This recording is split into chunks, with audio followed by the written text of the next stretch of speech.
नमस्कार मित्रों, और बहुत बहुत आभार और बहुत बहुत अभिनंदन आप सभी लोगों का। मित्रों, आज हम बात करेंगे रत्नों के ऊपर। व्यक्ति को कौन सा रत्न पहनना चाहिए जिससे उसके जीवन में चमत्कार हो जाए। मित्रों, एक छोटा सा निवेदन है, वीडियो सब्सक्राइब ज़रूर करें और लाइक करें, बेल आइकन भी दबाएं, जिससे हमारा मनोबल बढ़े और ये वीडियो आपके पास में और भी बन रही हैं वो भी आपके पास पहुँचे और आपको कुछ ना कुछ अच्छा जो है मार्गदर्शन मिले। मित्रों, ये वीडियो जो है उन लोगों के लिए हैं जो लोग जा नहीं पाते हैं किसी जानकार के पास में, या जा भी पाते हैं तो उन एस्ट्रोलॉजर या किसी जानकार से उन्हें सही तरह की कोई जानकारी मिल नहीं पाती है इस विषय में, और कभी कभी कुछ ना कुछ रत्न पहनने में वो गड़बड़ कर देते हैं। पहनने में गड़बड़ हो जाती है कि रत्न बता दिया किसी ने और वो रत्न सही तरीके से काम नहीं कर रहा है या उनके लिए सूट नहीं कर पाया, सूटेबल नहीं हुआ। तो मित्रों, मैं बहुत ही सरल और बहुत ही जो है आपको समझ में आ जाए ऐसी बात आपको बताने जा रहा हूँ। रत्न को हम कैसे पहन सकते हैं बिना किसी जटिल प्रक्रिया या बिना किसी कुंडली का एनालाइज करा के, और वो रत्न आपको चमत्कारिक परिणाम अवश्य देगा। करना क्या है मित्रों, आपको अपना जो है डेट ऑफ बर्थ, आपका जो डेट ऑफ बर्थ है वो डेट ऑफ बर्थ आपको पूरा जो है अपना देखना है। जैसे कि आपका मान लीजिए डेट ऑफ बर्थ है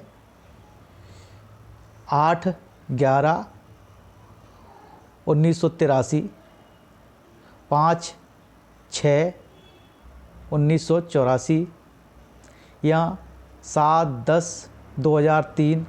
इस टाइप से आप अपना पूरा जो डेट ऑफ बर्थ है उसको आप एक पेज पर लिख लीजिए। ठीक है मित्रों, उस पेज पर लिखकर आपका जो पहला जो अंक है जिसमें आपकी जो है जन्म तारीख दी हुई है, जन्म तारीख आपकी जो भी दी गई है उसको, जैसे कि अगर मान लीजिए वो 8 तक या 9 तक है तो वो आप लिखे रहने दीजिए। अगर मान लीजिए वो 11 हो गई या 12 हो गई या 13 हो गई और वो 30 तक 31 तक हो गई तो उसमें जो भी डबल अंक हो जाता है उसको भी आप प्लस कर दीजिए एक दूसरे में। जैसे कि 11 है तो आपको 1 और 1 को 2 कर लेना है। अगर मान लीजिए 12 है तो 2 और 1 को 3 कर लेना है। उसी प्रकार से आगे भी 14 15 जो भी है तो उस 2 अंकों को आपस में आपको प्लस कर लेना है, जोड़ लेना है। ठीक है मित्रों, उस जोड़े हुए अंक को आप उसके नीचे लिख दीजिए, और जो दूसरा जो मंथ का जो टाइम है, मंथ का जो अंक है, जैसे कि मंथ के अंक में जनवरी है तो 1 होगा, 2 है, 3 है, 4 है, 5 है, तो जैसा भी है। 10 तक है तो 1 ले लीजिएगा वहाँ पर, 9 तक है तो 9 आप वहाँ पर रख लीजिए। अगर मान लीजिए 11 हो जाता है, यानी कि नवंबर हो जाता है, दिसंबर हो जाता है, तो उनको भी आप टोटल कर लीजिए, प्लस कर लीजिए। 1 और 1 2 कर लीजिए। अगर मान लो नवंबर का माह है तो 1 और 1 करके वो 2 हो जाएगा। दिसंबर का माह है तो 12 हो जाता है तो 1 और 2 को प्लस करके वहाँ पर 3 कर लीजिए। ठीक है मित्रों, उसी तरह से आपका जो सन है, बर्थ का जो सन है, मान लीजिए 1984 है तो आप वहाँ पर 1984 को पूरा टोटल कर लीजिए। 1 9 8 4, 1 को प्लस करेंगे 9 से तो हो जाएगा 10, 8 को प्लस करेंगे वहाँ से तो हो जाएगा 18, फिर वहाँ से 4 को प्लस करेंगे तो हो जाएगा 22, और 22 को फिर से प्लस करेंगे तो हो जाएगा 4। उसको भी आप लिख लीजिए। अब जो भी अंक आपने लिखे हैं जिस जिस स्थान पर जो जो आया है, जैसे कि मान लीजिए पहला जो आपका बर्थ का जो दिन था, मान लीजिए वो 8 है या 9 है या 7 है, उसको आप रखिएगा। और फिर जो मंथ का जो समय था, मंथ का जो अंक था उसको आपने प्लस किया, मान लीजिए वो है 2 है या 3 है, जो भी आया है उसको भी आप नीचे लिख लीजिएगा, और सन का प्लस करके जो भी आया है उसको भी आप एक डिजिट में आपको लिख लेना है, तीनों अंकों के जो है टाइम डेट को। ठीक है मित्रों। उसके बाद में आपस में जो है वो जो अंक हैं, जैसे कि 2 आया है और फिर मंथ का 3 आया है या 4 आया है, या जो है जो सन का है वो 5 आया है, उनको आपस में जोड़ दीजिएगा। मान लीजिए पहले आया आपका बर्थ जो डेट जोड़ने में 2 आया है, मान लीजिए, ठीक है। उसके बाद में आपने अपना जो मंथ जोड़ा है, पहले डेट है फिर मंथ जोड़ा है, माह जोड़ा है, उसमें मान लीजिए 4 आया है, तो 2 और 4 उनको आप जोड़ेंगे। फिर उसके बाद में जो आपने सन का जो कैलकुलेशन किया था उसमें मान लीजिए 4 आया है, पूरा टोटल करके नहीं, तो हमें 2 ये जोड़ना है, 4 ये जोड़ना है, 4 फिर हमने जो है सन का जोड़ना है। तो 4 और 2 6 और 4 कितना हुआ 10, 6 और 4 10। तो आपका जो अंक जो टोटल जो आया है वो 10 हुआ। ठीक है मित्रों। 10 का जो अंक हुआ है उस अंक को भी हम जोड़ लेंगे तो एक ही आएगा। मान लीजिए 12 भी हो जाता है, 13 भी हो जाता है, तो उसको भी हम जोड़ लेंगे। ऐसे कि 11 हो गया तो 1 और 1 2 हो जाएगा। 12 के बाद में 13 भी अगर आता है लास्ट में तो उसको हम जोड़ लेंगे, तो यानी कि 13 को जोड़ेंगे तो 4 हो जाएगा। तो उसी तरह से अगर 2 अंकों की कोई भी संख्या आती है उसको भी हम आपस में प्लस कर देंगे। ठीक है मित्रों। अब उसको तीनों जो संख्याएं आपकी जोड़ी गई हैं उसका जो मूलांक बना है वो आपका मान लीजिए जैसे कि 10 आया था, अभी 10 का 1 आया, तो आपको ये मालूम करना है कि एक अंक किसका है। ये आपको मैं सीरियल बाई सीरियल बताते जाऊंगा, आप नोट कर लीजिए। एक अंक जो होता है वो सूर्य का प्रतीक है। ठीक है मित्रों। और दूसरा अंक जो होता है वो चंद्रमा का प्रतीक है। तीसरा अंक जो होता है मित्रों वो गुरु का है। चौथा अंक राहु का है। 5वां अंक बुध का है, और 6वां अंक जो है वो शुक्र का है।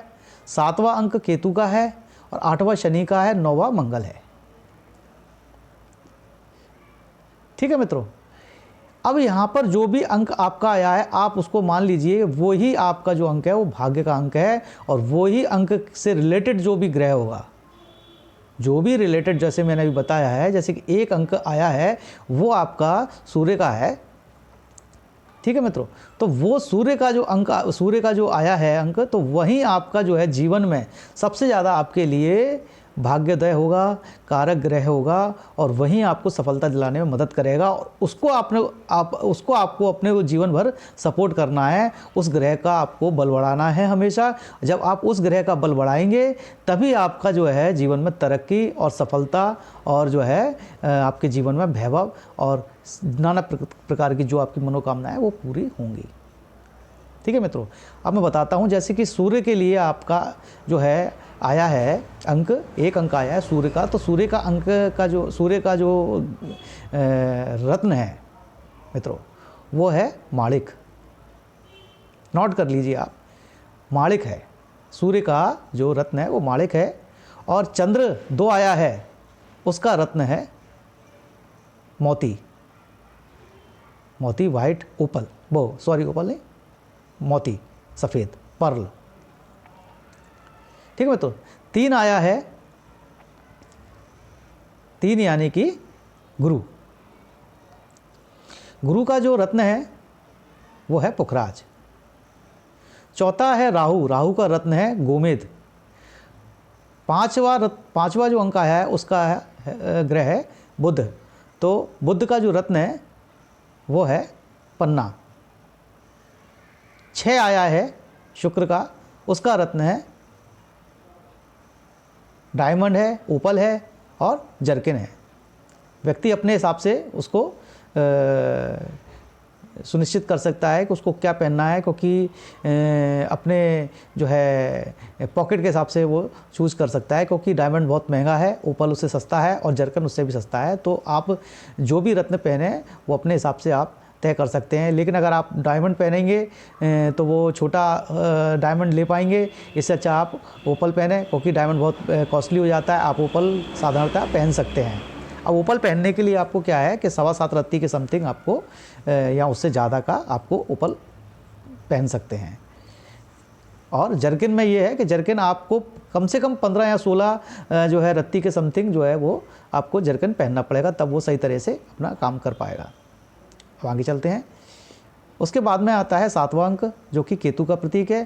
केतु का अंक 7वां, उसका जो रत्न है दोस्तों, तो वो है कैट आई, यानी कि लहसुनिया। देखा होगा आपने, लहसुनिया आँखों के समान जो है, जो बिल्ली होती है उसकी आँख के समान दिखाई देता है, तो उसको इसलिए कैटाई बोलते हैं। तो मित्रों, केतु के लिए आप लहसुनिया पहन सकते हैं। और उसके बाद आता है 8, शनि का अंक है। उसके लिए शनि का जो रत्न है वो है नीलम। नीलम पहन सकते हैं आप। और उसके बाद में जो है 9वां अंक है वो मंगल का है। मंगल के लिए आप मूंगा पहन सकते हैं। तो मित्रों, ये आपको एक जो है बहुत ही शॉर्ट और सरल भाषा में मैंने जो है रत्न कैसे अपने लिए चूज़ करें जो आपके लिए हमेशा चमत्कारिक प्रभाव करे, तो एक छोटी सी प्रक्रिया है। ये आप स्वयं जो है देखकर कर सकते हैं और उसी के आधार पर आप बिना पूछे रत्न धारण कर लेंगे। और अगर आप ये रत्न धारण करते हैं तो निश्चित ही आपको चमत्कारिक प्रभाव आपको देखने को मिलेंगे। अगर आप किसी एस्ट्रोलॉजर से नहीं मिलना चाहते, या आप जो है मिलकर आए हैं और उस रत्न से आपको फ़ायदा नहीं हुआ है, तो आप ये छोटी सी प्रक्रिया के तहत अपने आप ही अपने लिए रत्न चूज़ करें और उसको पहनें और लाभ प्राप्त करें। और आशा है, मुझे पक्का विश्वास है और आपको भी पक्का विश्वास हो जाएगा, जब ये रत्न आप अपने हिसाब से चूज़ करके पहनेंगे, आपको वो रत्न सफलता देगा और आपको तरक्की करेगा। ठीक है मित्रों, आज के लिए इतना ही। आगे की वीडियो में आपसे फिर मुलाकात करेंगे। तब तक के लिए नमस्कार।